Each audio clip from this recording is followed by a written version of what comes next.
এই জায়গাটি আগে ছিল শেখ মুজিবের মূর্তি, মূর্তির দোসর। এই জায়গাটি আজ পুরো ফাঁকা।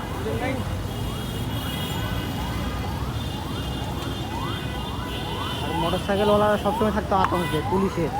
এখন দেখেন মোটরসাইকেলওয়ালারা রাস্তায় গেলে মেলোভাবে চালাচ্ছে, তারপরে পুলিশ কিছু বলছে না, চুপচাপ। এইটাই কি সবথেকে বড় পরিবর্তন নয়?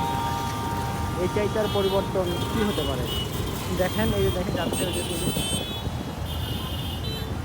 ওই যে পুলিশ দাঁড়ায়, ওই যে ওই তারপরে পুলিশ কাউকে কিছু বলতেছে না, যার মতো সেই চলতেছে। এই যে দেখেন,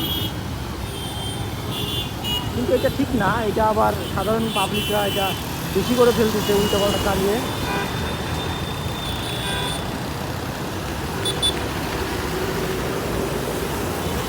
উল্টোপাল্টা গাড়ি চালাইলে অবশ্যই অ্যাক্সিডেন্ট হবে, এটা অ্যাক্সিডেন্টের বড়।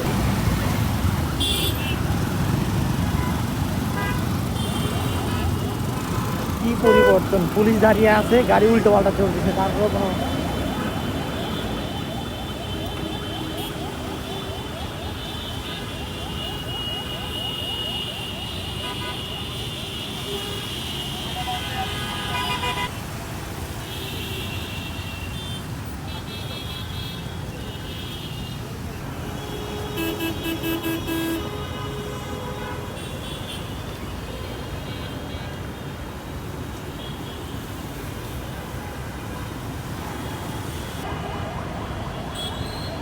কি অহংকারটাই না ছিল, কি দাম্ভিকতাটা না ছিল। শেখ হাসিনা, শেখ মুজিবের কন্যা শেখ হাসিনা স্বৈরাচারের এই মূর্তি বানাতে গিয়ে 2022 সালে 422 কোটি টাকা সে সরকারের কোষাগার থেকে নষ্ট করেছে। এবং সেই 2022 সালে রাঙামাটিতে, বান্দরবনে একটি মা তার সন্তানকে 12,000 টাকায় বিক্রি করেছে। এবং রংপুর কুড়িগ্রামে কয়েকটি ফ্যামিলির মানুষ ঋণের টাকায় শোধ করতে না পেরে, না খেয়ে গলায় দড়ি দিয়ে মারা গেছে। আর শেখ হাসিনা সেই টাকায় তার বাপের মূর্তি বানিয়েছে 422 কোটি টাকা। কি দাম্ভিকতাটা নাই ছিল, আর কি মিথ্যা ইতিহাস তুলে ধরেছে।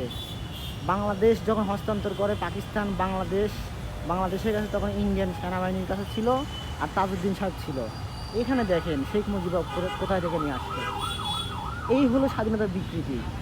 আর কত টাকা যে নষ্ট করেছে চোরের ঘরেরা, চোরেরা, স্বৈরাচারীরা, এটা আপনারা না দেখলে বিশ্বাস করবেন না।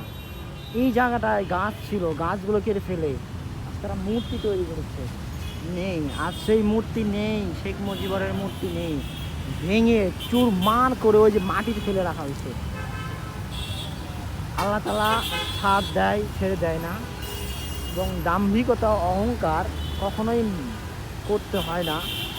এটা করলে অবশ্যই এটার ফল ভোগ করতে হয়।